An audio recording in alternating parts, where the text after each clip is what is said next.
Welcome to Professor Game Podcast, where we interview successful practitioners of games, gamification, and game thinking who brings the best of their experiences to get ideas, insights, and inspiration that help us in the process of getting the students to learn what we teach. And I'm Rob Alvarez. I teach and work at IE Business School in Madrid, where we create interactive and engaging learning materials. Want to know more? Go to professorgame.com/subscribe, start on our email list, and ask me anything. Engagers, welcome to another episode of the Professor Game Podcast. And today we have Amany, or Amany. I'm not sure if I got that one, and my pronunciation is not certainly nowhere near perfect, but did I get that kind of right? And most importantly, are you prepared to engage? Yes, I'm ready to go. So I'm guessing that my pronunciation was bad, but not terrible. So okay. Amany Annaggar, you'll be able to find that. If you want to find this episode, you can spell it out very easily. It's Amany, and you'll put it in the search bar, and you'll find it in professorgame.com. She is a researcher at Humboldt Universität zu Berlin. My German is definitely terrible as well, but you get the idea that it's the Humboldt University of Berlin. And she's in the chemistry education department and the founder as well of Sci2Play. Her Ph.D. research is about gamification and serious game as assessment tools of problem-solving competence in the chemistry education. So super, super interesting. Besides her Ph.D. research as well, she has worked as a tutor and lab assistant at the university, the Humboldt Universität zu Berlin, and on 2 EU projects in science education, which are Inspiring Science Education and Ark of Inquiry. She is also now preparing for her PhD defense. Almost ready. I know last time we spoke, you were just about to get past that and her defense. And she's also, of course, working on Sci2Play, her business idea, and to start it officially very, very soon. Or maybe it's already there. Where are we on that, Amany? Actually, I'm still working on the idea to publish it soon. Nice. So it's not officially done. I'm sure we will have updates on that once yes. we find Amany as well on her Twitter, on her LinkedIn. We'll be talking about all those things so that we can find her there and have those very interesting conversations. But Amany, we always like to get started with these interviews knowing a little bit more. You know, we have the formal introduction. We know all the sort of important, very important things. But you also like to know, well, right now we are in crazy and weird times of coronavirus. But what does, a regular day, besides maybe coronavirus or during coronavirus or whatever we want to go for, what does it look like for you? What's your agenda? What's your schedule usually composed of? Well, I am also mother of 3 kids in 3 different age groups. So it's fast impossible to have a stable routine or typical day, especially during this special time and we all at home. So to achieve my goals, I am always busy and my day is quite diverse. So normally I wake up early, finish any tasks related to my kids and prepare them and start my work. And my work really depends on my week plan, so where I am trying to achieve the week objectives by the end of the week, even if it will drive me to work during the weekend. So generally, I am trying to make a balance between my research, my business, and my family, and try to give the priority to the urgent one. So sometimes I'm working on my research, sometimes I'm working on my business idea and to learn business, sometimes I'm mentoring juniors, sometimes I'm joining online courses, webinars, workshops, participating some e-learning design tools. And this beside the initiative that I'm working on to establish live workshops in Arabic to help educators to use the successful tools in their online classes, especially these days. And it reached to run some online teachers training in different Arabic countries. And this training includes the basics of the instructional design, how to design a lesson using a successful, easy to use e-learning tool, or how to make it engaging. And yeah, it's really interesting to work with different cultures, with different modes of learning, since here in Europe, for example, especially in Germany, the mode of learning here is hierarchical collaborative, but in Egypt or in most of the Arabic countries is hierarchical individual. So it was really interesting to know the learning modes in each school and to work with different cultures. So I am quite busy with this initiative, but yeah, it's working well. I've heard, and as well where I'm teaching, i.e. business school and university, we have a very, very, very international audience. And we can see, I had in my last, for example, the Masters in Management when I taught there, I had people from India, I had people from China, from Japan, but then, of course, I had people from the Middle East as well. I had people from Africa, I had people from North Africa. I had a lot of people as well from Europe. I had people from Latin America, and I had people from North America and all around, North Europe, Central Europe, etc., etc. So I've seen, live, like different ways of seeing things culturally.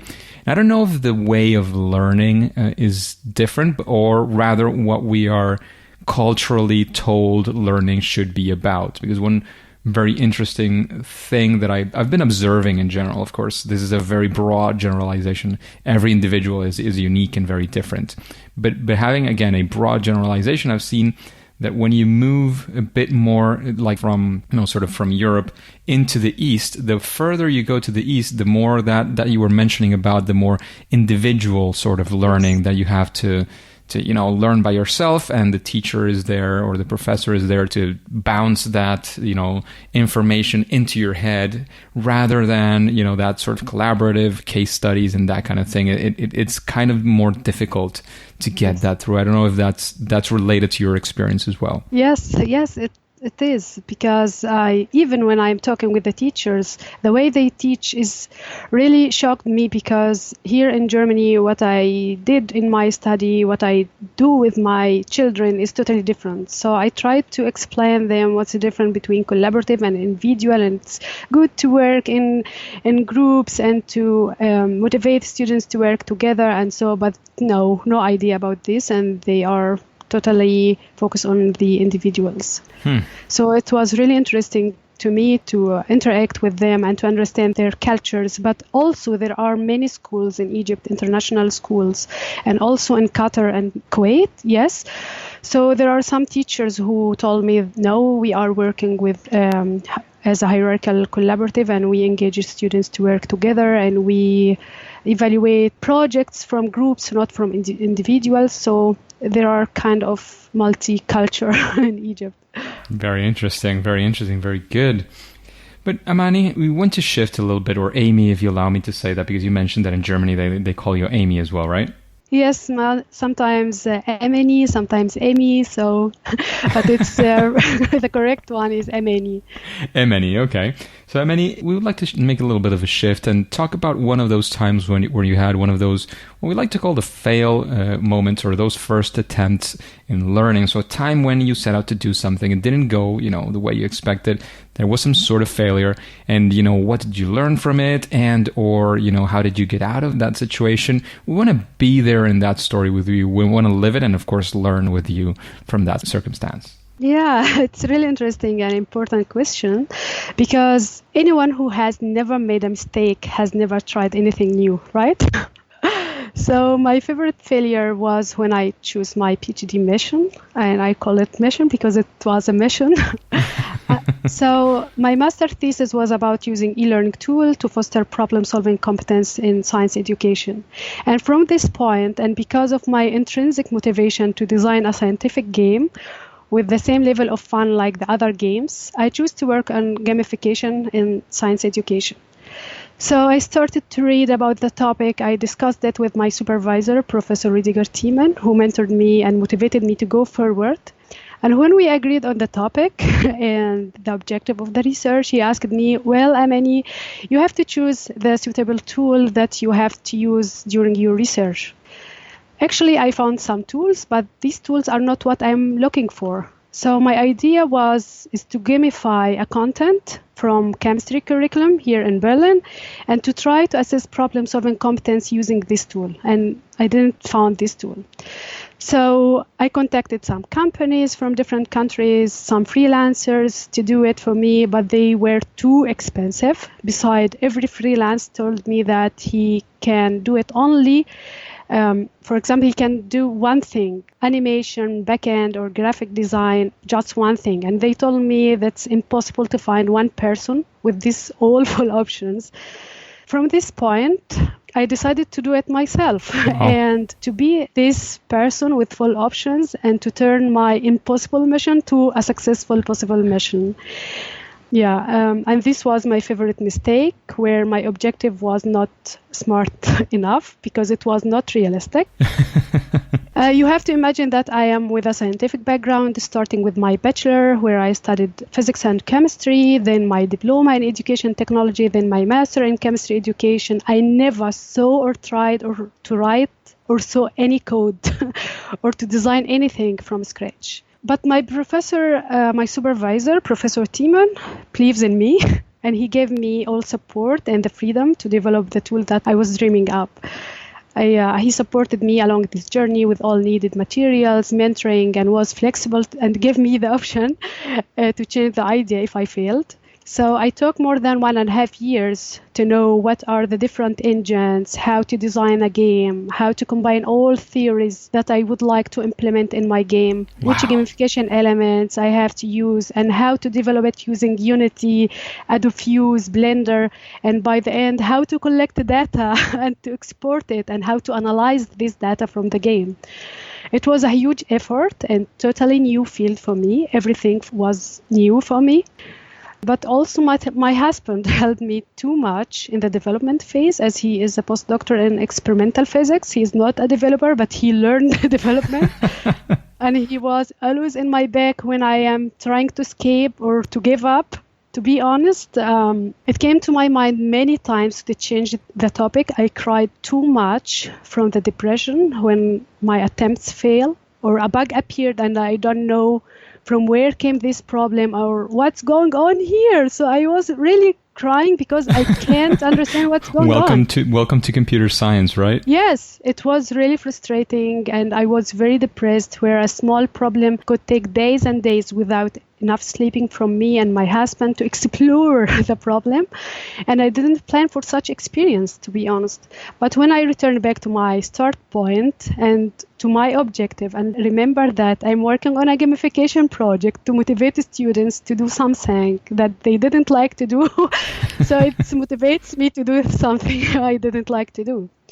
So you have to imagine how valuable this learning experience to me. So I believe my mistake was the unexpected learning experience, which also taught me the value for each minute in my day.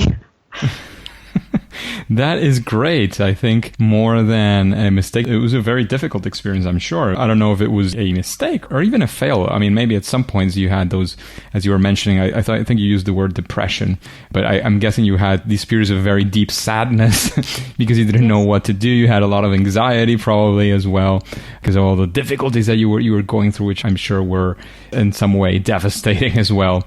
So I think those were basically lows that you went through, and you came out. It seems like you came out, or you are coming out still in a successful way. And in that sense, we would like to shift, of course, from those difficult, those heartbreaking times as well, and those difficult moments into a time when you set out to do something to solve this huge challenge, and it actually ended up in success. So it can even be the continuation of what we're talking about now, or maybe the happy story of something related to that. But we want to be there with you. We want to live that happiness as well, and the success of what you accomplished.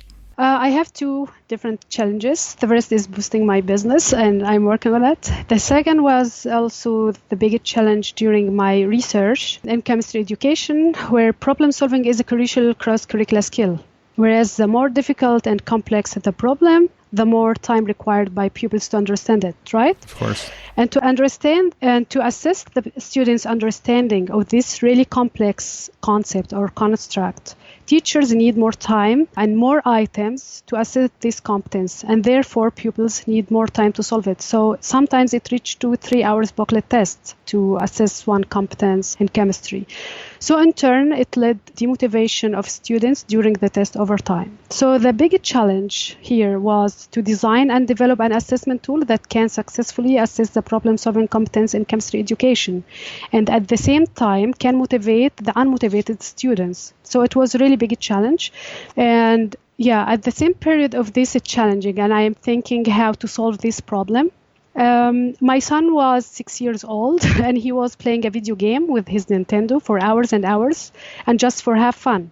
So from this point, I said, okay, we can think to use such elements and this game thinking to make this experience and to assess the students' skills, especially games have some characteristics and some elements that could help students to be motivated and engaged, and we can collect data from the game.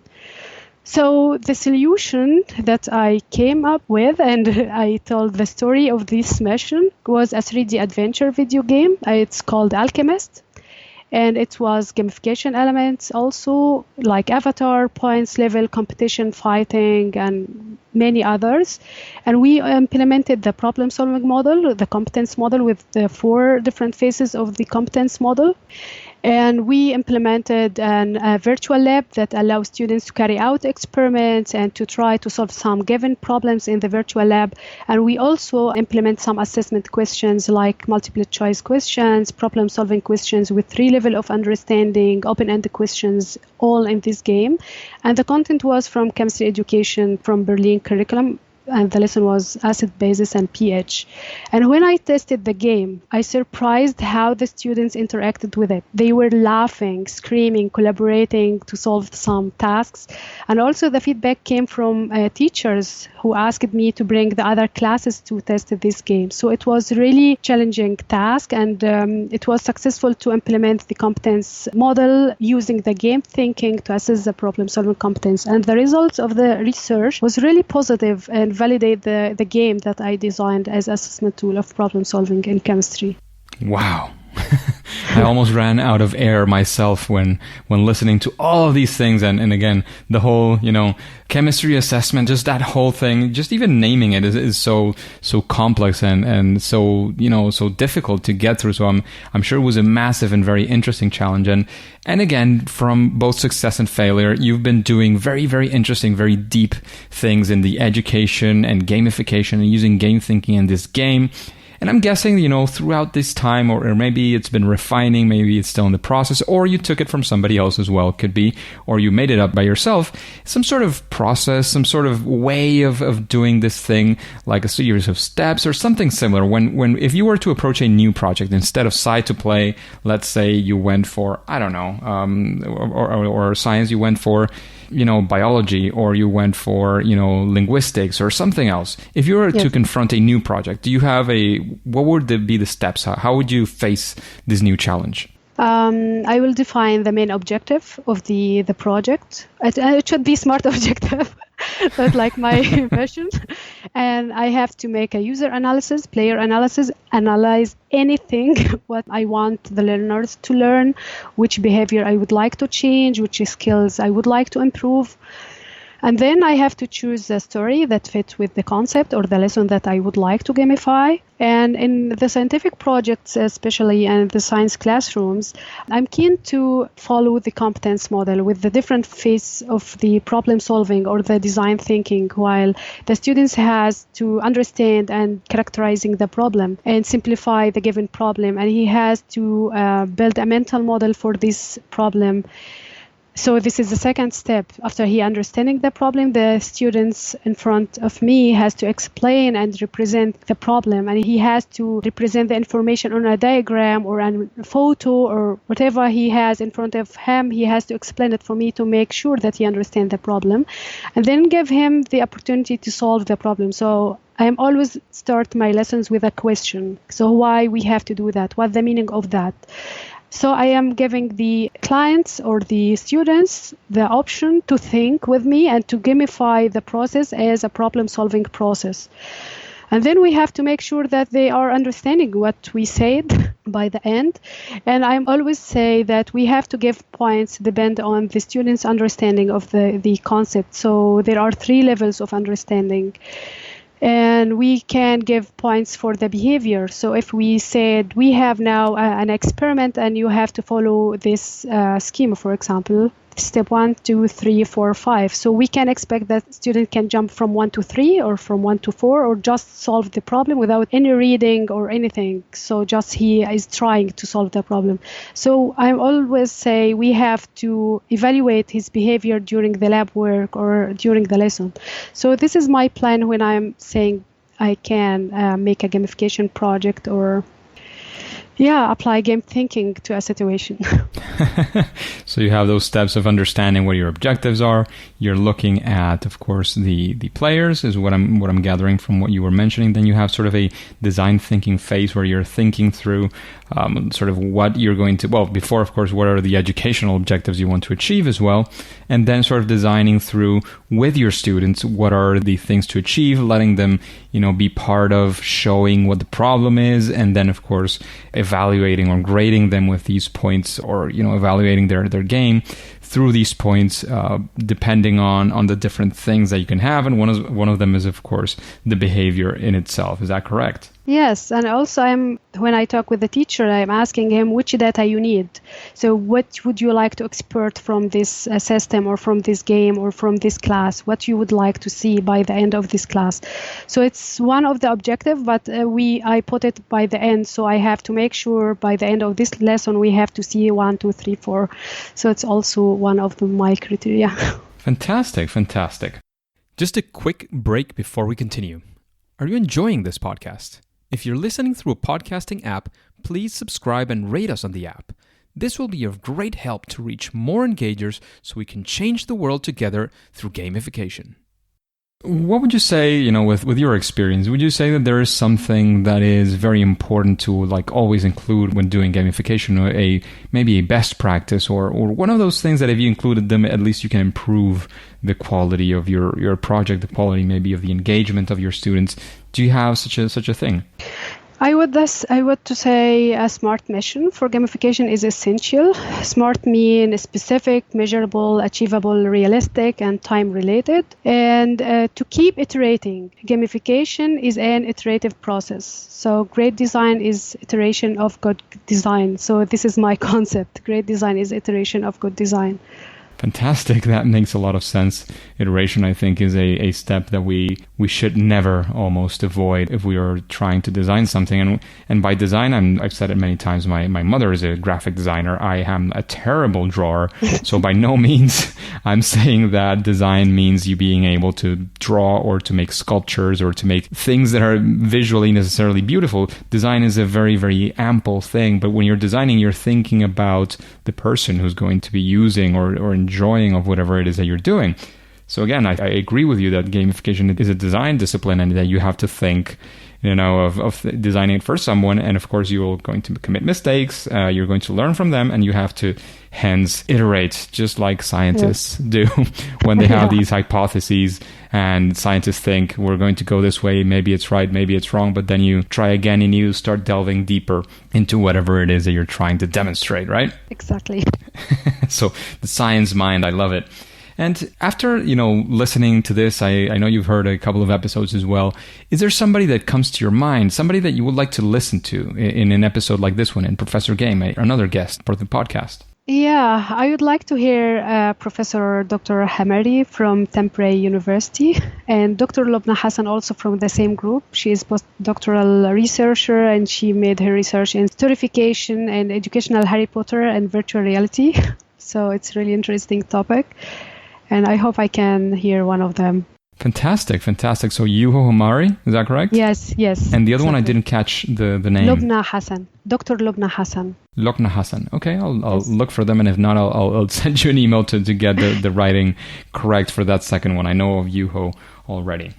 So also in that sense of recommendations, is there a book that you would recommend an audience like this one, like The Engager? So people who are interested in gamification, maybe mainly in education, maybe not. Is there something that you would recommend for direct inspiration on gamification or related or not related topics? Yes. I always recommend the books from Dr. Karl Kapp, The Gamification of Learning and Instruction. He has 2 books. The first one is Game-Based Methods and Strategies, and the second one is Field Book. He has some ideas and practice, and I always recommend these books for the beginners in science education who would like to learn more about gamification. And also I recommend his blog and his writing online because he is really expert in e-learning and gamification. So I learned too much from him. And I follow him, and starting from my master thesis, I learned too much from his books and his writing. Absolutely, absolutely. And you can also recommend people to listen to episode 25 of the podcast, where we had Professor Carl Kapp as well. So that's definitely something so it was a great interview as well. And he talks about many of the things that we've been talking about today. And of course, he mentions his books. You will also find some reference to his books in such an episode as well. So that would be a great book to recommend. I completely agree with you. And now recommending, instead of, looking at other people, we would like to take a look at Amany now. What would you say is your superpower, your sweet spot, that thing that you maybe do, you feel you excel at? That's something that you do great. So yes, it is a time for bragging a little bit on this one. I guess my superpower is that I'm multitasking and persistence to achieve the desired goal, no matter how challenging it is.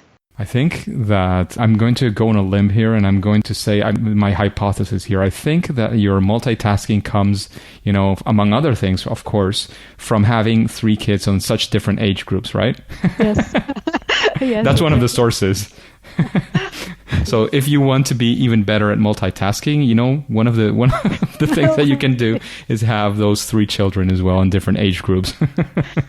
So you can train your brain to do all of these fantastic things. And Amany, we would like to know as well, of course, we're always talking about gamification and games, but what would you say is your favorite game? And you cannot say side to play or any of the things that you designed yourself. That would be a little bit of cheating, which you can say that as well, but give us another one. Actually, I'm not a gamer, but I played Silk Road for a while.